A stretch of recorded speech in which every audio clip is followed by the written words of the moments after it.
드디어 만나 세대들은 약속의 땅 가나안에 입성하게 됩니다. 가나안 땅이라 함은 현재 이스라엘의 국토를 의미하겠는데요. 하나님께서는 이스라엘의 조상 아브라함에게 제일 먼저 이 땅을 소개합니다. 아브라함에게 있어서 이 땅은 아주 낯선 땅이었습니다. 그럼에도 불구하고 하나님의 뜻을 가슴에 담고 그 시대를 살아가게 됩니다. 그 후에 아브라함의 손자 야곱에게는 이 가나안 땅이 고향 땅이 되었습니다. 야곱이 하란에 있을 때에 얼마나 그리웠고 돌아가고 싶은 마음이 들었는지 3대째 만에 고향 땅이 된 것입니다. 자, 그런데요, 그 후 400여 년이 지나서 모세를 비롯한 출애굽 세대들에게는 그 가나안 땅이 약속의 땅이 되어 있었던 것입니다. 드디어 여호수아를 비롯한 만나 세대들은 그 약속의 땅을 실제 발로 내딛고 있었으므로 이제 그 땅은 하나님의 꿈을 실천하는 실천의 땅이 될 수 있었던 것입니다. 아마 모세는 여호수아가 약속의 땅을 실천의 땅으로 내딛게 될 부분에 대해서 무척 부러워하지 않았을까 싶습니다. 자, 오늘 우리가 나누게 될 약속의 땅 입성 이야기, 이 여호수아서 말씀은 당연히 만나학교 졸업생들의 성공 사례라고 읽어야 합니다.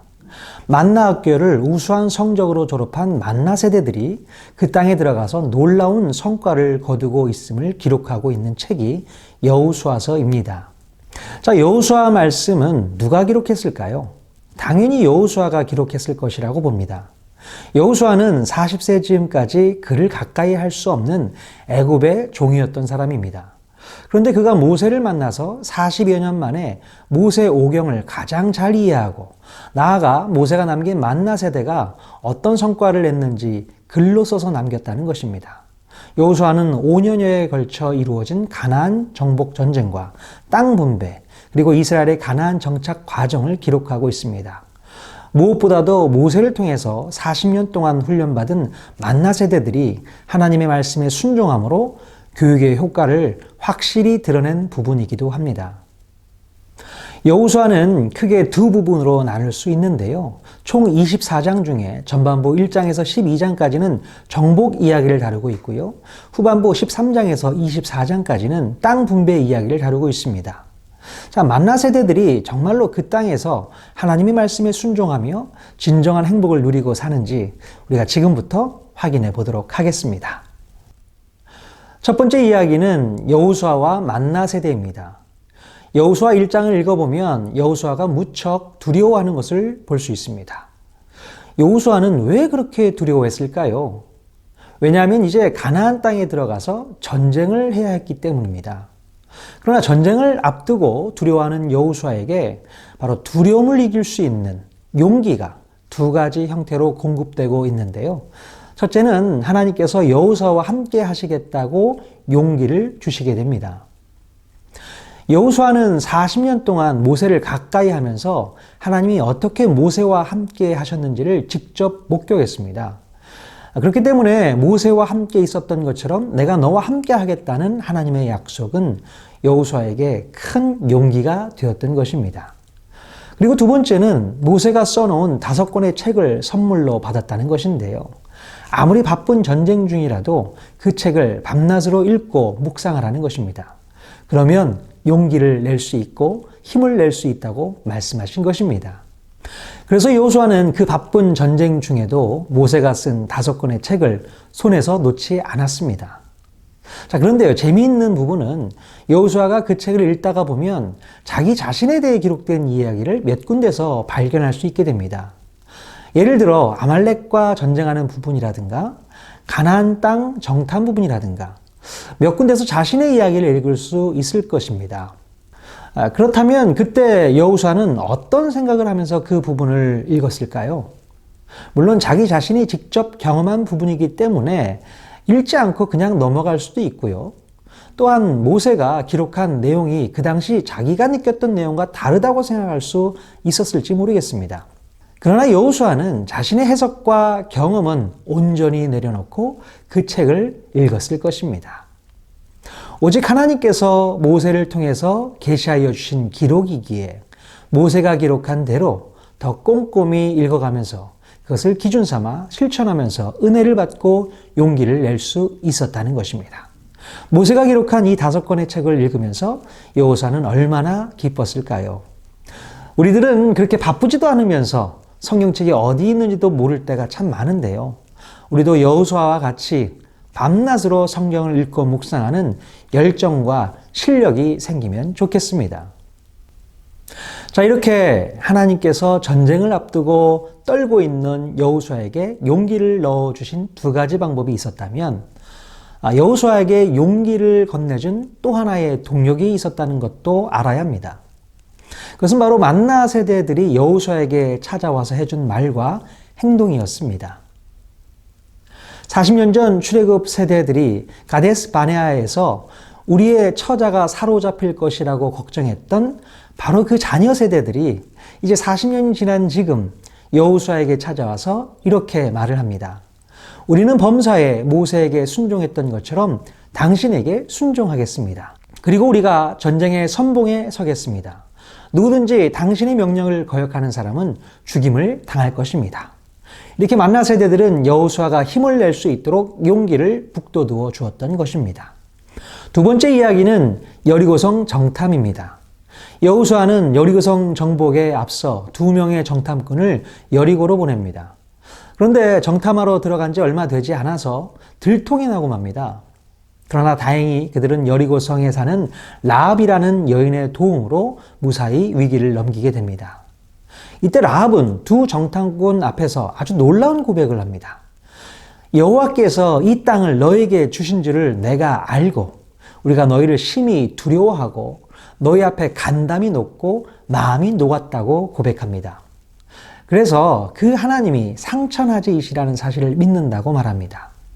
이스라엘이 위대한 문명을 가진 거대한 제국 애굽을 뚫고 나온 것은 가나안 사람들에게 충격적인 사건이었던 것입니다. 40년 전 그때나 지금이나 가나안 사람들은 여전히 이스라엘 백성들을 두려워하고 있었다는 것입니다. 사실 두려움은 가나안 쪽에서 먼저 시작했다는 것을 라합을 통해서 확인할 수 있었던 것입니다. 정탐을 마치고 돌아온 그들은 여호수아에게 이 사실을 보고하였고 이 보고로 말미암아 정복 전쟁을 앞둔 이스라엘에게는 큰 힘이 되었습니다. 참으로 안타까운 것은 40년 전에 이스라엘 백성들이 믿음으로 가나안 땅을 들어갔다면 어땠을까라는 생각을 해보게 됩니다. 그때 당시에 오히려 가나안 족속들이 먼저 두려워하고 있었다는 것을 알았다면 출애굽 세대들은 잘못된 선택을 하지 않았을 것입니다. 그러므로 우리 주님이 원하시는 것은 바로 주님을 향한 온전한 믿음과 순종이라는 사실을 꼭 기억해야 할 것입니다. 3번째는 요단강을 마른 땅으로 건넌 이야기입니다. 40년 전에 애굽을 나온 이스라엘 백성들은 홍해를 마른 땅으로 밟고 건너는 기적을 경험했습니다. 40년이 지난 지금 만나 세대는 하나님께서 약속하신 가나안 땅에 들어가는 첫 관문 요단강을 역시 마른 땅으로 건너게 됩니다. 홍해의 기적은 모세의 지팡이로, 요단강의 기적은 언약궤로 시작합니다. 요단강을 건너면서 광야 시대가 끝나고 가나안 시대가 시작됩니다. 바로 이때 이스라엘 백성은 40년 동안 행하지 못했던 할례를 행하고 첫 유월절을 지키게 됩니다. 이렇게 가나안 시대의 첫 출발은 500년 전 아브라함이 시작한 할례와 40년 전 애굽에서 시작한 유월절을 실행함으로 바로 500년 전부터 시작된 하나님의 꿈이 드디어 실현되었다는 것을 알 수 있습니다. 4번째 이야기는 가나안 점령입니다. 이제부터는 한마디로 전쟁의 연속입니다. 첫 번째 점령지인 여리고성을 하나님께서 주신 방법으로 함락시켜서 전쟁은 하나님께 속한다는 믿음의 원칙이 세워집니다. 이 믿음이 이후 다윗에게도 이어졌음을 골리앗과의 대결 속에서 확인할 수 있습니다. 특별히 여리고성 전투를 살펴보면요, 여호수아는 가나안의 첫 번째 공격 지점으로 여리고성을 선택하게 됩니다. 가나안의 센터에 위치한 여리고를 제일 먼저 꺾고 들어가서 가나안 도시들의 연합작전을 막는 전략을 펼치게 됩니다. 전쟁을 위한 선봉대도 세웠고 모든 것이 다 준비되었습니다. 자, 그런데 바로 그 시점에서 하나님의 군대 장관이 나타나서 여호수아를 부르더니 여리고 점령을 위한 싸움의 방식은 너희들이 계획을 세운 매복이나 유인이나 사다리 공격 같은 전술로서는 안 되고 지금부터 알려줄 전술에 충실하라며 새로운 공격 전략을 제시해 줍니다.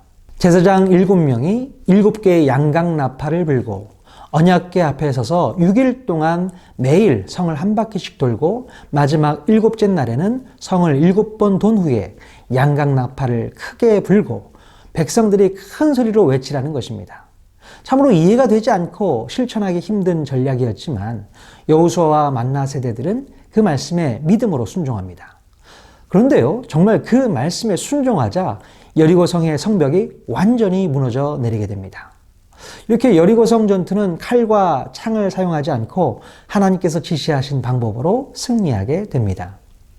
그러나 안타까운 사실은 그 다음 아이성에서는 이스라엘 백성들이 싸움에서 실패하게 되었다는 것입니다.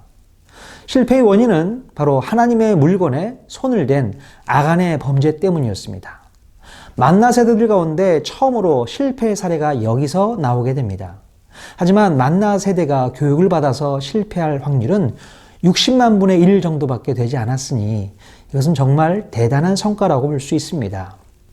참고로 20세 이상인 출애굽 세대가 교육을 통해 실패할 확률 말고 성공할 확률은 얼마나 되었을까요? 교육에 성공한 여호수아와 갈렙을 예로 든다면 60만 분의 2라는 확률을 확인할 수 있게 됩니다. 이 사실만 보더라도 출애굽 세대와 만나 세대의 실력 격차는 실로 대단하다는 것을 알 수 있게 됩니다. 그리고 모세가 정복한 요단 동편의 2명의 왕과 여호수아가 정복한 요단 서편의 31명의 왕들에 대한 명단 기록을 통해서도 우리는 이 사실을 확인할 수 있습니다. 이렇게 해서 만나 세대들은 전쟁이 하나님께 속한 것이라는 믿음과 순종으로 끝내 가나안 땅을 차지할 수 있었습니다. 5번째 이야기는 가나안 땅 분배와 갈렙의 선택입니다. 이제 여호수아 13장부터 24장까지는 땅 분배 이야기입니다. 땅 분배 원칙은 제비뽑기와 지난번 2차 인구조사를 기반으로 한 계민수전을 통해서 이루어지게 됩니다. 애굽에서의 노예 생활과 40년의 광야 생활 속에서 땅이라는 개념은 이스라엘 백성들에게 그다지 중요한 의미가 아니었을 것입니다. 하지만 처음으로 그들에게 각 지파별로 땅이 주어지게 되는데요.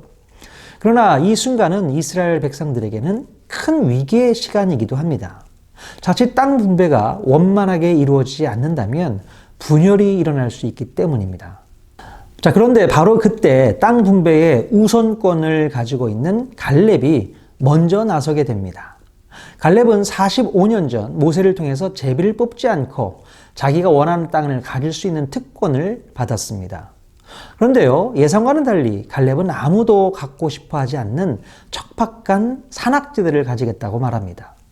여호수아는 이 위기의 순간에 공동체를 위해서 먼저 희생했던 갈렙의 이야기를 책에 기록하면서 갈렙이 참으로 멋있고 근사하다는 이야기를 하고 싶었던 것입니다. 물론 여호수아도 마찬가지로 땅을 모두에게 분배한 후에 자신과 또 자신의 후손들이 가장 늦게 땅을 분배받게 됩니다. 원래 전쟁 영웅들은 자신의 군사력을 기반으로 왕이 되는 것이 순서인데요. 여호수아는 절대로 왕이 되지 않은 전쟁 영웅이었습니다. 여호수아는 모세에 이어서 하나님이 통치하시는 거룩한 나라의 시민이 되기를 선택했던 것입니다. 6번째는 제사장 나라의 48개 관공서 이야기입니다. 이스라엘 백성들이 가나안을 정복했다는 것은 하나님의 약속이 성취되었음을 의미합니다. 그리고 그 후에 12지파를 위한 땅 분배가 이루어집니다. 제비뽑기와 인구수에 따라 토지를 분배하는 계민수절을 원칙으로 이스라엘 모든 제사자들이 하나님 앞에 제사를 드리는데 부족함이 없도록 분배했던 것입니다. 자, 그런데요, 특별히 레위 지파는 땅을 분배받지 못한 대신에 전국으로 흩어져서 6개의 도피성을 포함한 48개의 성읍을 분배받고 그곳에 관공서를 설치하게 됩니다. 레위 지파 사람들은 율법학교, 도피성 관리, 지역 보건소를 관리하는 관공서의 공무원으로서 역할을 담당하게 됩니다. 그들에게 주어진 가장 중요한 사명은 각 지파 가운데로 흩어져서 하나님의 말씀을 가르치는 것입니다. 그리고 그들을 통해서 제사장 나라 시스템의 핵심인 5대 제사와 3대 명절, 3대 절기가 원활하게 작동할 수 있도록 중앙성소와 지역 관공서를 중심으로 전국적으로 활성화시키는 데 주력하게 됩니다. 자, 그래서 드디어 가나안 땅에서 제사장 나라 시스템이 완벽하게 장착되는 놀라운 성과를 보일 수 있게 됩니다.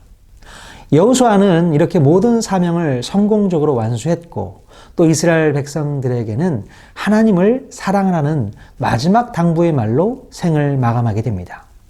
하나님께서 아브라함에게 주셨던 땅과 자손에 대한 약속은 이렇게 여호수아 때에 1차적으로 완료됩니다. 우리 삶의 모든 이야기 성경 한 권으로 충분합니다.